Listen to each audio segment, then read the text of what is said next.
The phone was not his. Marcus Webb knew that the second his boot heel caught the edge of it and sent it skidding across the park path. He stopped, looked down. The screen was still on, lit up like something alive, and a notification was sitting right there, bright and bold and impossible to ignore. He did not mean to read it. He read it anyway. 3 words, that was all. 3 words from a contact saved as D, and a photograph below them that Marcus wished, immediately and completely, that he had not seen. His daughter Cora was 12 feet behind him, dragging a stick along the iron fence that bordered the old fountain. She was making a sound she called music. Marcus called it noise, and on most Sunday mornings he said so, and she laughed at him for it. He had been about to say it again. The word was already forming in his mouth. It dissolved. He crouched down slowly and picked up the phone. The case was black leather with 2 gold initials pressed into the lower corner. The back of it had a small metal logo, clean, sharp, the kind of thing that cost more than his monthly electricity bill. He turned it over. The screen lit again. A new message had come in while he was staring at the case. Same contact, same name, D. Marcus stood up. He was 38 years old, and he had not had a good year in 4 years. Not since the car accident that took his wife, Nina, on a Tuesday afternoon in October when Cora was only 3. Since then, life had organized itself around one central fact: keep Cora fed, keep her warm, keep her believing the world was worth waking up for, and everything else had been noise in the background. The warehouse job, the night shifts, the bills he rearranged like furniture, moving one to make room for another. He was not a man who spent time thinking about fate or coincidence or signs from the universe. He was a man who ate lunch standing up, because sitting down felt like something he had not earned yet. And yet, he stood in the middle of Linden Park on a gray Sunday morning with a stranger's phone in his hand and something pressing on his chest that he could not name. Cora came up behind him. She was small for 7. Nina had been small too, with her mother's way of appearing at his elbow without making a sound. "What is that?" she said. "Somebody's phone. Can I see?" "No." He turned the screen face down against his palm. "We are going to take it to the ranger station." She accepted this the way she accepted most things, with a short nod and a quick return to her stick and her fence music. Marcus started walking. The ranger station was at the north end of the park, a small green building with a bulletin board outside it covered in lost dog notices and park hours flyers. He had passed it 40 or 50 times without ever going in. He walked toward it now with the phone face down in his hand and his eyes forward, and his mind working very hard not to think about the photograph. He thought about it anyway. He was 50 yards from the station when the phone rang. Not a notification, a call. The vibration went up his arm like a small electric shock. He stopped walking, looked at the screen. The name on the incoming call was not D. The name was Richard Hale, and beneath it, in small gray letters that Marcus had to squint to read, was a title: Chief Executive Officer, Hale Logistics Group. The phone rang again. Cora stopped and looked at him. "Are you going to answer it?"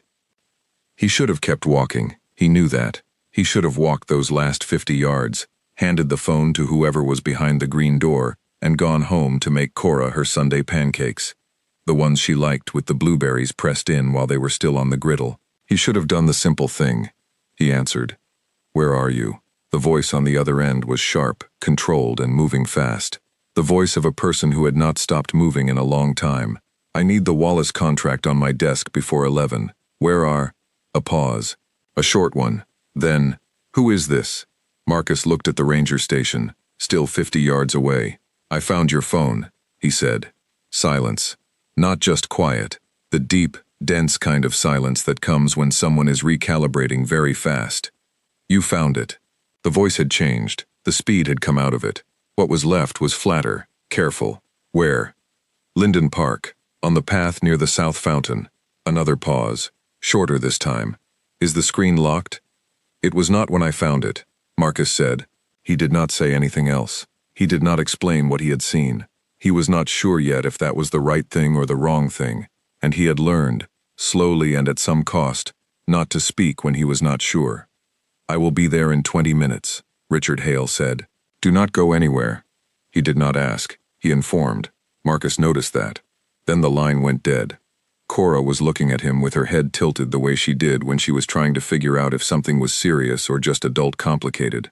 "Was that a princess?" she said. She had been asking that about a lot of things lately, ever since her teacher had read the class a story about a princess who lost her golden ball in a pond and had to ask a frog to get it back, and had opinions about the frog. Marcus looked at the gold initials on the phone case. He looked at the logo. "Not a princess," he said. "Then what?" He thought about the photograph. He thought about the 3 words from D. He thought about a man worth $40 million driving to a public park on a Sunday morning because a warehouse worker called him from his own phone. Somebody who dropped something important, Marcus said. He sat down on the nearest bench.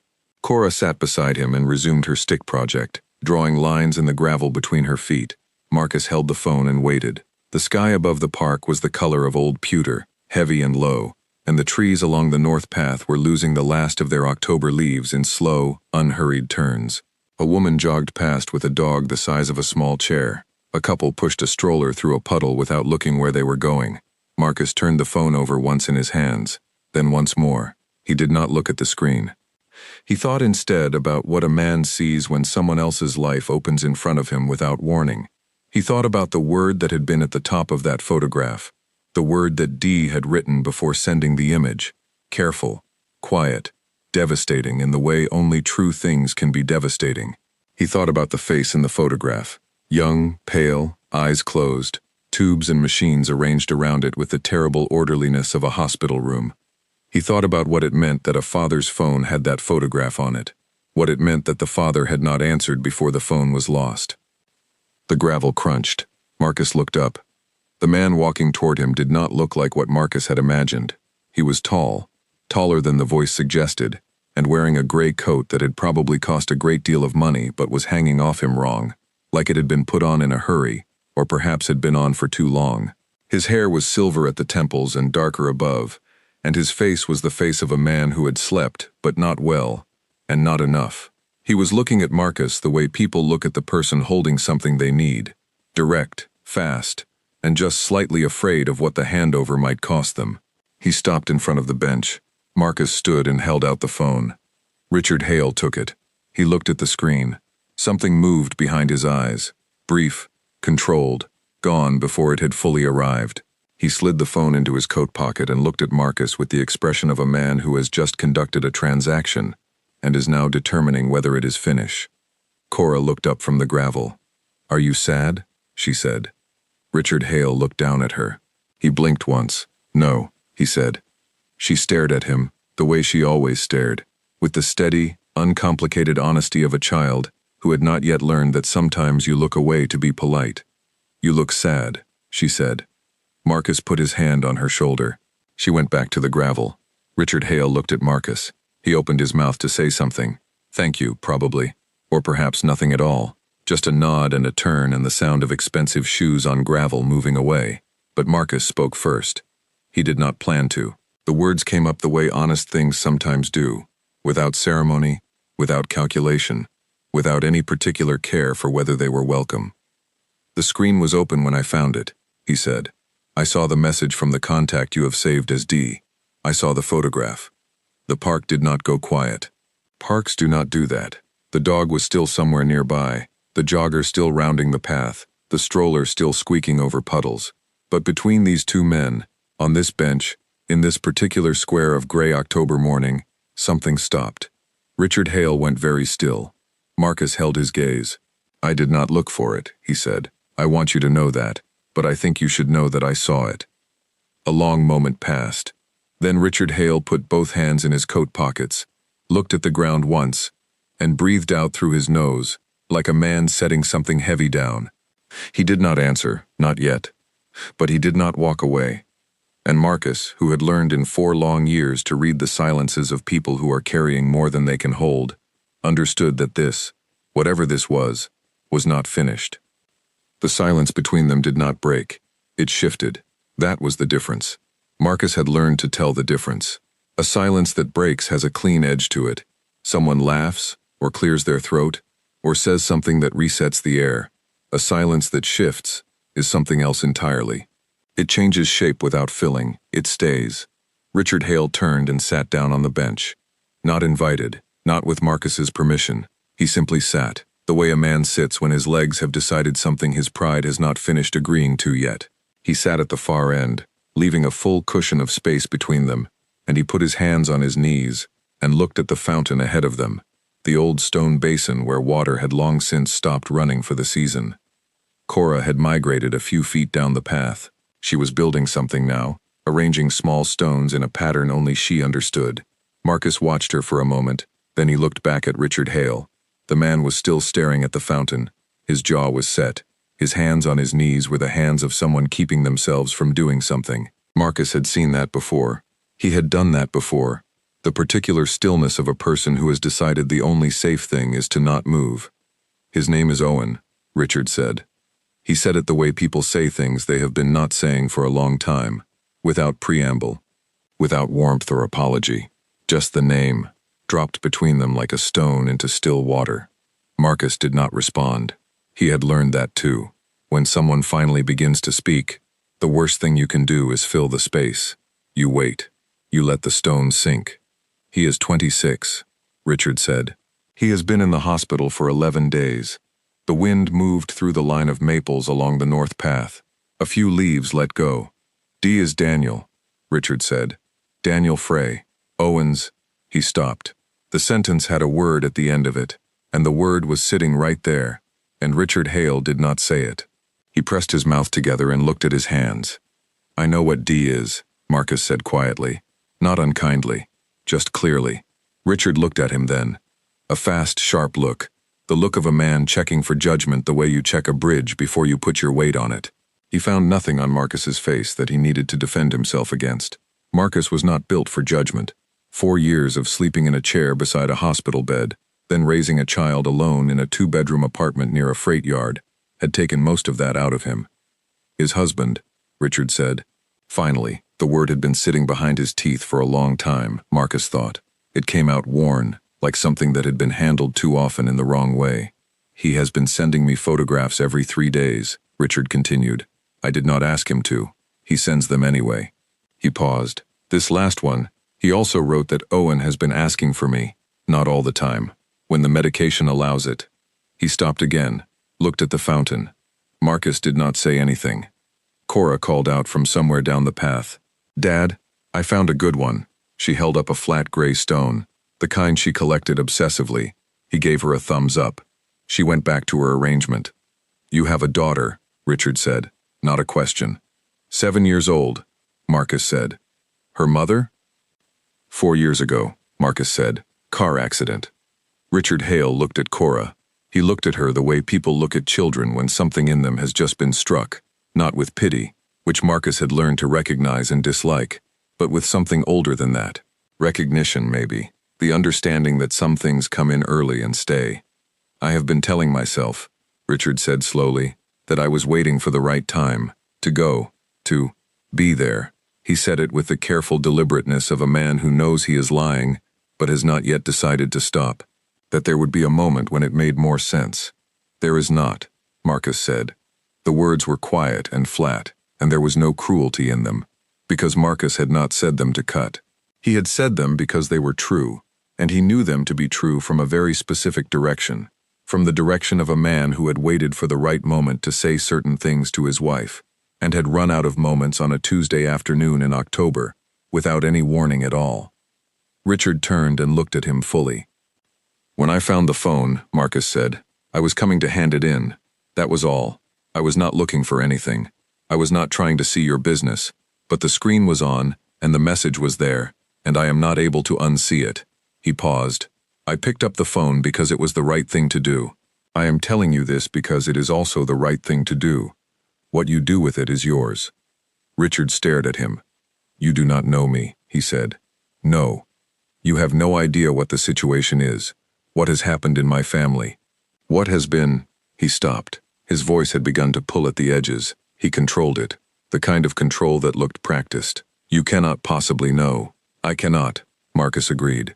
But I know what that photograph looked like, and I know how long 11 days is when someone is waiting. A long pause.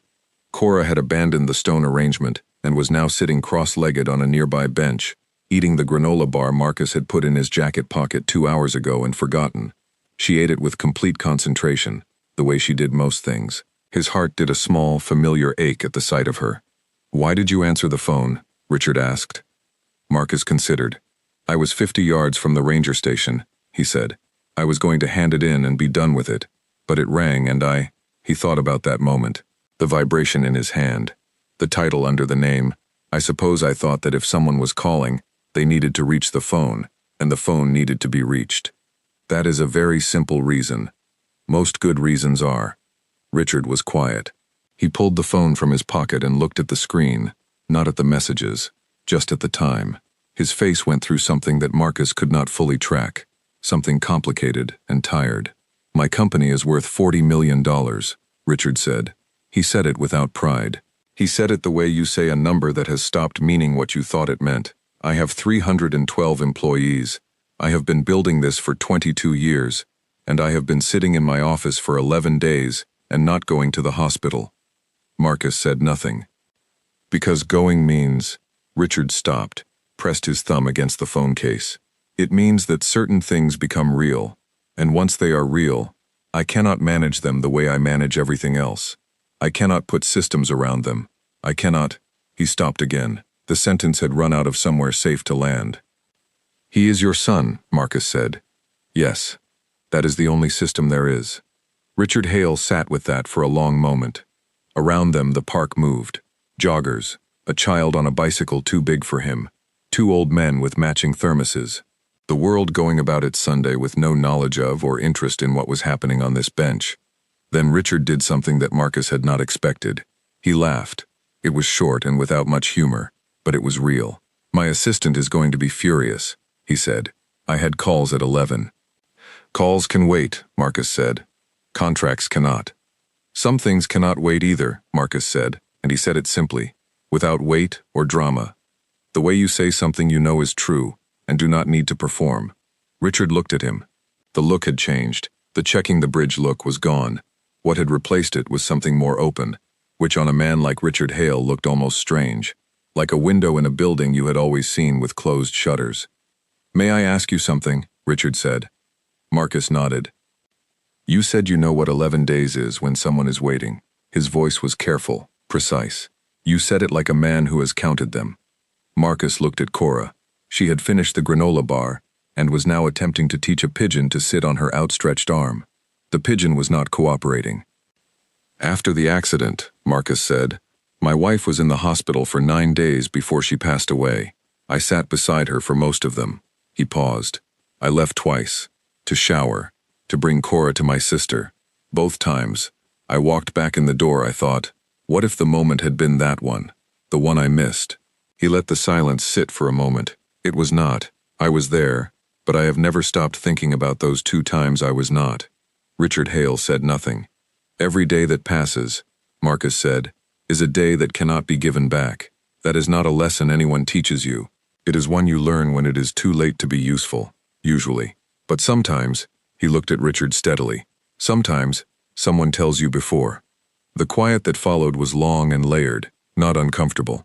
The kind of quiet that comes after something true has been said, and both people are inside it.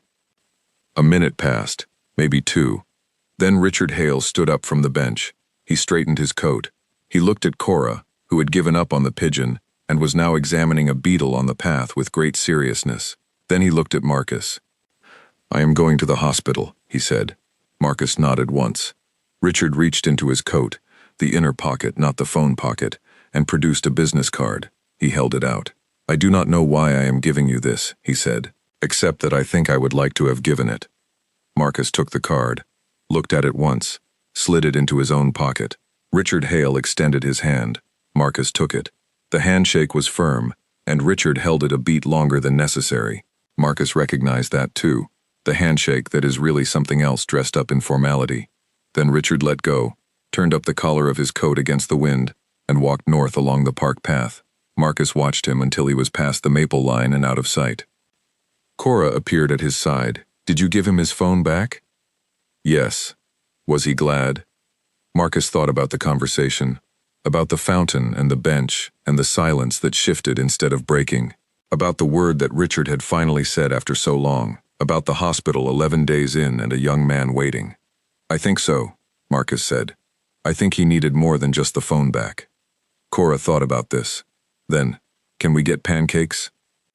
Marcus looked down at her. Blueberry ones, the way she liked them, pressed into the batter before it set. The thing he had been planning to make before the park, and the phone, and the stranger's life falling briefly into his hands. "Yes," he said. "We can get pancakes."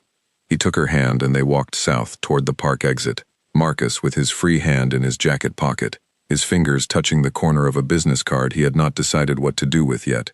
He would think about it later, on the bus home, or over the griddle, or in the particular quiet of Cora's bedroom after she was asleep, when the apartment settled into its familiar sounds and he sat at the kitchen table with a cup of tea that always went cold before he finished it. He would think about it.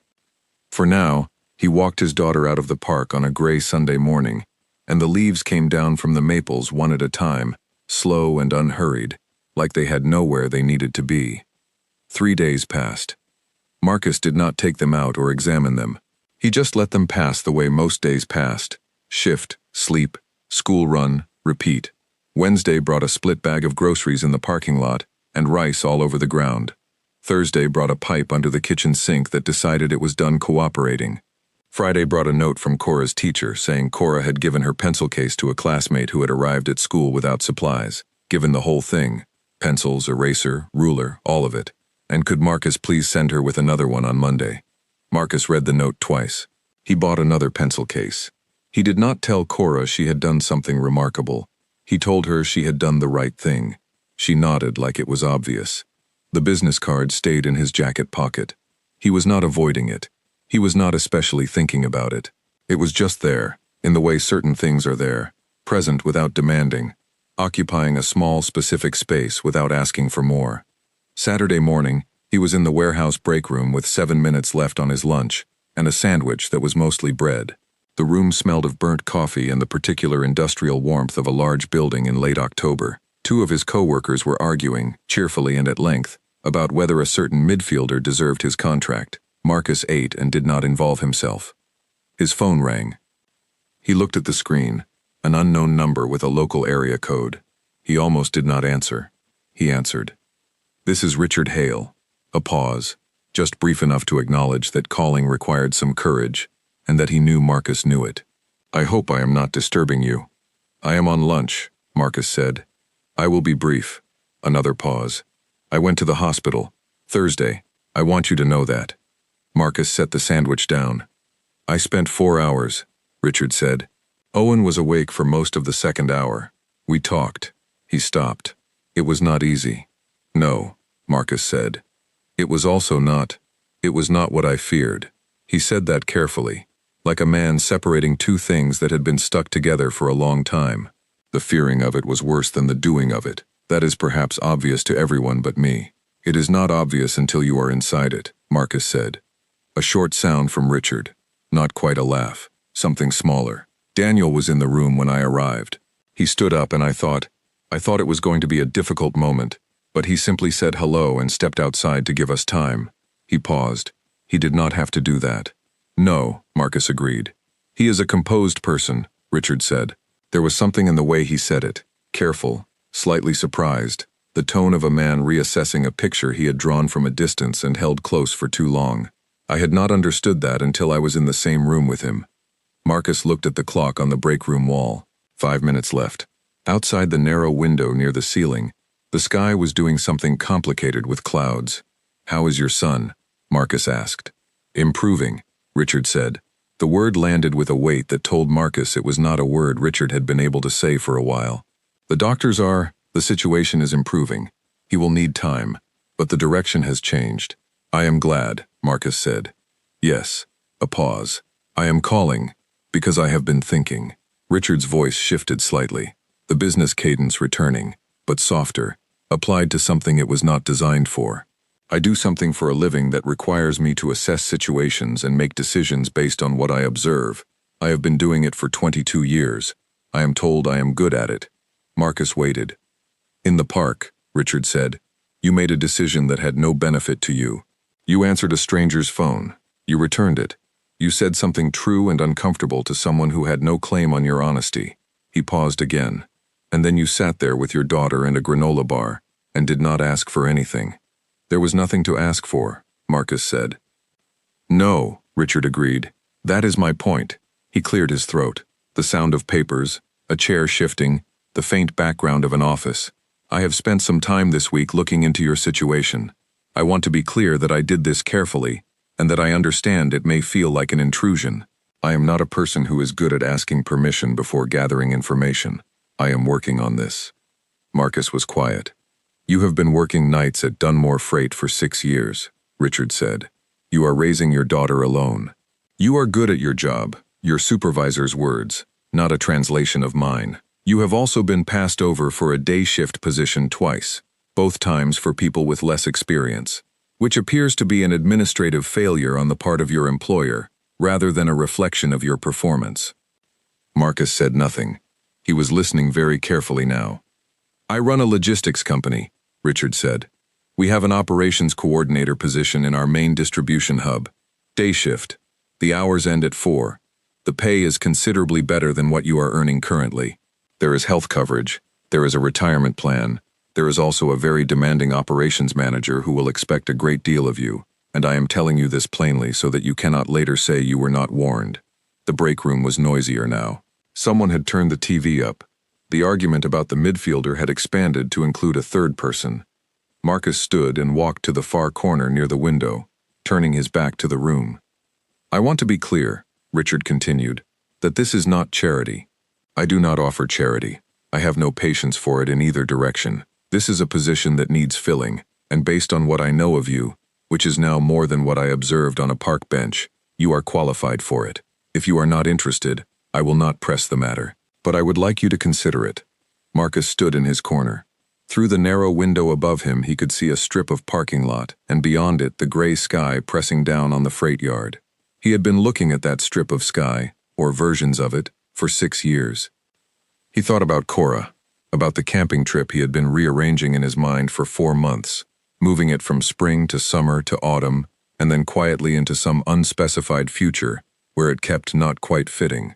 He thought about the note from the teacher, about the granola bar in his jacket pocket that he always carried for her, the same brand, the one with the chocolate chips that she picked out and ate separately. He thought about a bench in a park, and a phone on the ground, and 3 words he had not meant to read. He thought about what it meant that doing one simple, honest thing, picking up a phone, telling the truth about what you saw, sitting with someone's difficulty for 20 minutes on a Sunday, could change the direction of a morning, or a week, or, possibly, if he allowed himself to think the word all the way through, a life. I am interested, Marcus said. A pause. Then Richard said simply, Good. I would need to know the details, Marcus said. The start date. What the position covers. Whether, my assistant will call you Monday morning, Richard said. She will have everything. Her name is Phyllis, and she has been with me for 14 years, and she is considerably more organized than I am, which is why the company functions. All right, Marcus said. Marcus. Richard used his name for the first time. It landed differently than the rest of the conversation, slightly off balance, like a man trying a new posture.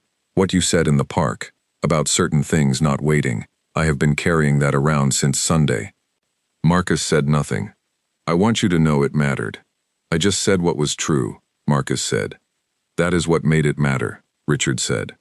They stayed on the line for a moment without speaking. Not awkwardly. Just 2 people who had run out of the necessary words and had not yet found the right ones to close with. Go finish your lunch, Richard said finally. I have 2 minutes, Marcus said. Then go eat. The line went quiet. Marcus pulled the phone from his ear and looked at the call screen. The duration, 7 minutes. His lunch break had run over by exactly that amount. He put the phone in his pocket and walked back to the table and ate the last of his sandwich standing up. It was cold. He did not care. He looked at the strip of window again. The sky had lightened slightly while he was not watching it. Not much. Enough to notice. Monday arrived the way Mondays do, without announcement and with an immediate list of demands. Cora could not find her other shoe for 11 minutes. The bus came early. The school drop-off line was backed up past the corner. Marcus walked home from the bus stop in the light rain that had decided to arrive without any particular urgency. Phyllis called at 9:15. She was, as promised, organized. She had a packet ready to email him.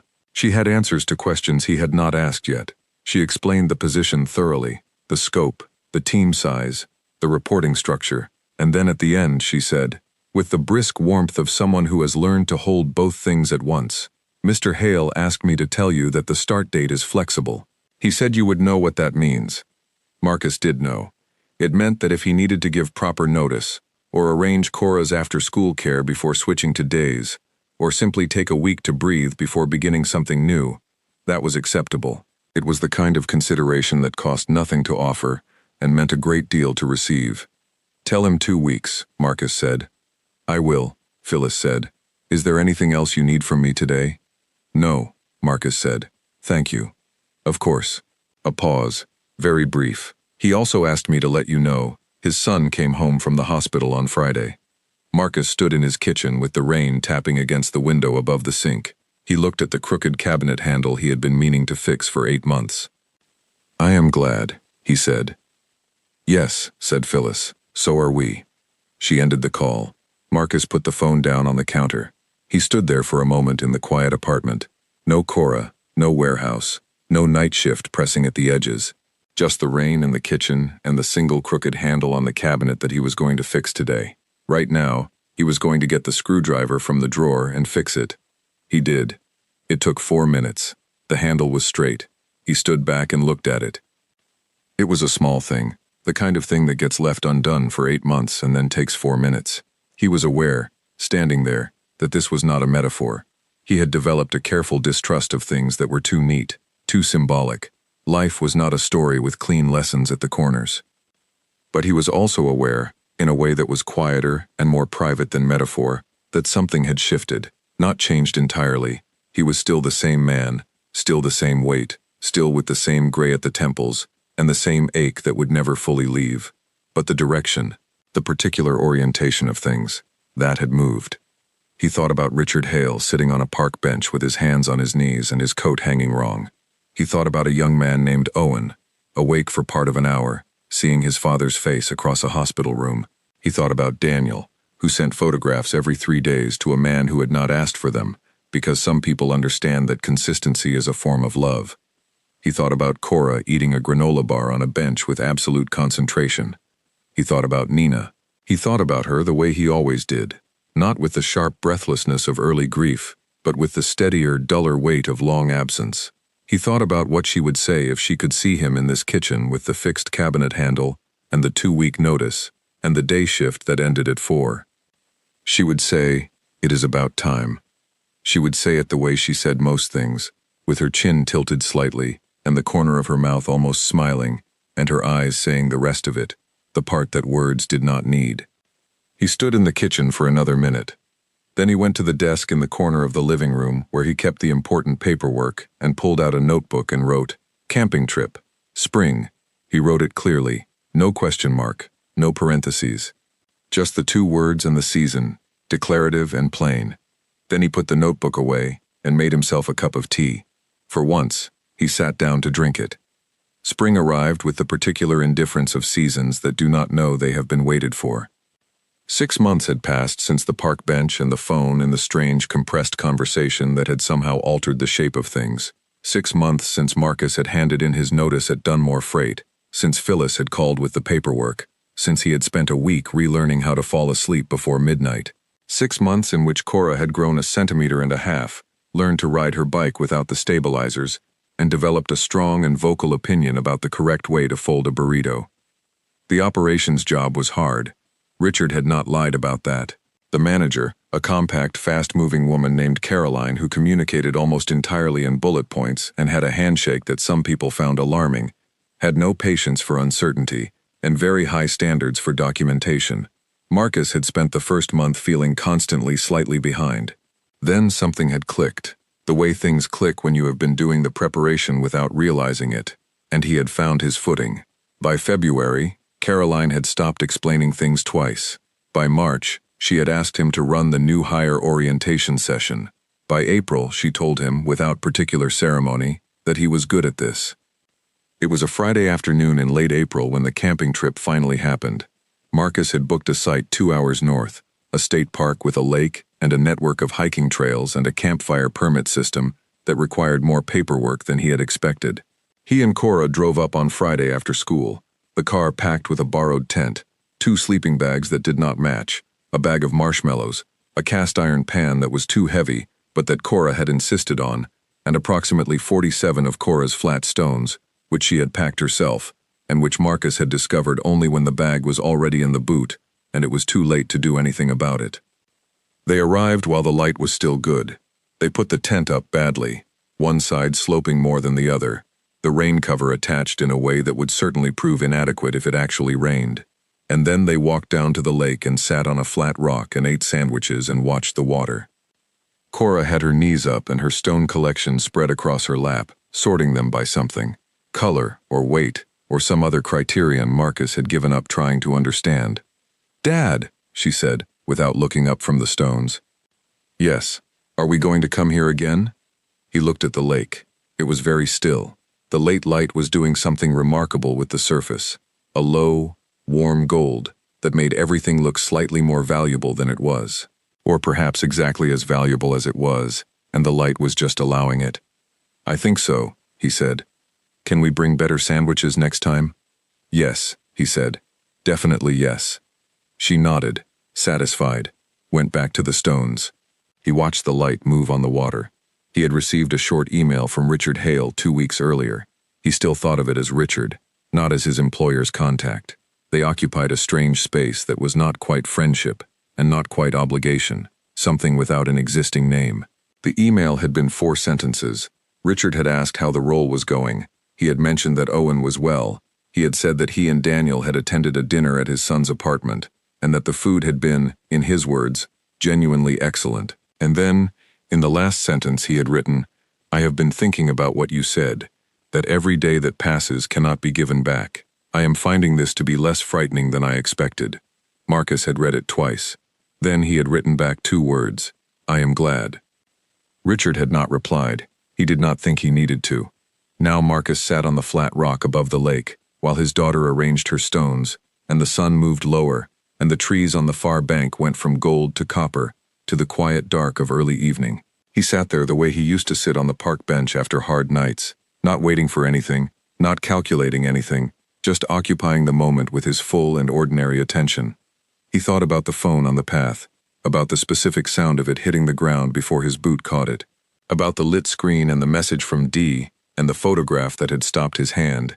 He had not done anything extraordinary. He wanted to be clear about this in his own mind. He had picked up a phone. He had answered a call. He had sat on a bench and said something true to a stranger. These were small things. They were the kind of things that happen in parks on Sunday mornings without anyone noticing, and without anything following from them. Something had followed from this one. He was not sure how to hold that. It did not feel like luck, exactly, though it had some of luck's texture. It did not feel like fate, which was a word he had always found too large and too certain. It felt more like a door left open by accident that turned out to be a door you needed, a window that was already up when the air got too heavy, something that was not designed for you but became available at the moment you needed available things. He thought about what he would have done if the phone screen had been dark, if the notification had not been sitting there, lit and unavoidable. He would have walked the 50 yards, handed it in, gone home, made pancakes. Richard Hale would have driven to the ranger station and picked up his phone from a stranger in a green building and continued not going to the hospital for however many more days he needed before something else shifted him. A different man might have found it, a man who did not answer, a man who kept walking, a man who picked it up and put it down and decided it was not his business. It was not Marcus's business either. He had made it his business for no reason other than that he was made the way he was made, and the way he was made involved a difficulty with walking past things that had been dropped. Cora set down her stones and leaned against his arm. "I found the best one today," she said. She held it up. It was unremarkable, flat, gray, the same general character as the other 46, but she held it with both hands, the way she held things she had decided mattered. "It is a good one," he said. "I know," she said. They sat there while the light finished. The lake went from copper to gray, to the pale dark that is not yet night but is beginning to consider it. A bird called once from the far bank and was not answered. The air came off the water cool and clean, and carrying the smell of pine and distance. Marcus put his arm around his daughter and she leaned into him, and he held her the way he had held her since she was 3 years old. The particular angle of it, the specific weight, the way her head came exactly to the middle of his chest, because she was still small, still his, still the single clearest thing in his life. He thought about the camping trip, the planning and moving and postponing, and the quiet notebook entry in January, spring, no question mark. And here they were in late April, on a flat rock above a still lake with bad sandwiches, and an incorrectly assembled tent, and 47 stones and everything exactly as it needed to be. He thought about Richard's son, Owen, at home and well, eating dinner at his own table with his husband. He thought about Daniel, who had sent photographs into the silence for months, because some people know that showing up is the whole job, even when showing up goes unacknowledged. He thought about a young man in a hospital bed asking, in the hours when the medication allowed it, for his father. He thought about 7 words. The 7 words Marcus had said to Richard Hale in the park on the Sunday morning. The words Richard had asked about and Marcus had never fully explained. He had said them simply, without rehearsal, in answer to why he had bothered to say anything at all. 7 words, and he had meant them entirely. He knew what it was to be out of time. That was the 7 words, not dressed up, not performed. Just the plain fact of what 4 years and a Tuesday in October and 9 days of hospital chairs had taught him, compressed into the smallest possible shape. He knew what it was to be out of time. To have the moment arrive and discover you had already used all your chances at it. He had given Richard the only thing he actually had to give, the knowledge of what the other side of waiting looked like, the view from the place you ended up when you stayed too long in the wrong direction. The fire was small and steady, and Marcus had learned, somewhere in his childhood, to build them right. Base of dry leaves, cross of thin sticks, the larger wood once the flame was certain of itself. Cora was toasting a marshmallow with the particular intensity of a scientist conducting an important experiment. She rotated it slowly. She watched it. She would not allow it to catch or to char. She wanted it golden all the way around. This took a long time. Marcus did not rush her. He looked at the fire and he looked at the dark beyond the fire, and he looked at his daughter's face in the orange light, focused, intent, entirely present in the task of the marshmallow and nothing else, and he thought about what it meant to be here. Not in the broad sense, not philosophically, specifically here. This sight, this fire, this lake, this child in this particular light. He had almost not come. He had almost not picked up the phone, had almost not answered the call, had almost not sat down on that bench and said the true thing to a stranger on a Sunday morning. He was not a man who believed in almost. Almost was where things went to become regret. He had enough of those already. The 2 absences from the hospital, the conversations with Nina he had saved for later. He had learned his quota of almost. He had no room for more. He had picked up the phone. Cora pulled the marshmallow back from the flame, examined it, turned it once more. Then, satisfied, golden, even, perfect, she pulled it from the stick with her fingers and ate it in one go, with the expression of someone who has achieved something worth achieving. "Good?" Marcus said. She looked at him. Her face was lit from one side by the fire and shadowed on the other, and she had a small smear of marshmallow on her chin, and she nodded with the absolute certainty of a person who has just had a very good marshmallow and knows it. "Perfect," she said. He smiled. He could not help it. He almost never could, with her. She put another marshmallow on the stick and began again. Marcus leaned back on his hands and looked up. Above the tree line, the sky had gone fully dark, and the stars were out in the way. They are only out when you are far enough from city light, not scattered, but dense, layered, as if the sky has more depth than it normally allows you to see. He looked at it the way he had not let himself look at things in a long time, without calculating, without planning, without the next thing already forming at the back of his mind. He was not waiting for anything. He was just here. The fire crackled. The lake was quiet. Cora hummed something tuneless and pleasant. The trees held their position around them. And Marcus Webb, warehouse worker turned operations coordinator, widower, single father, the man who had picked up a stranger's phone on a Sunday morning and set something in motion by doing nothing more than being honest, sat beneath a sky full of ordinary stars, and stayed very still inside a moment that did not need anything more added to it. The camping trip. Spring. No question mark. He was here.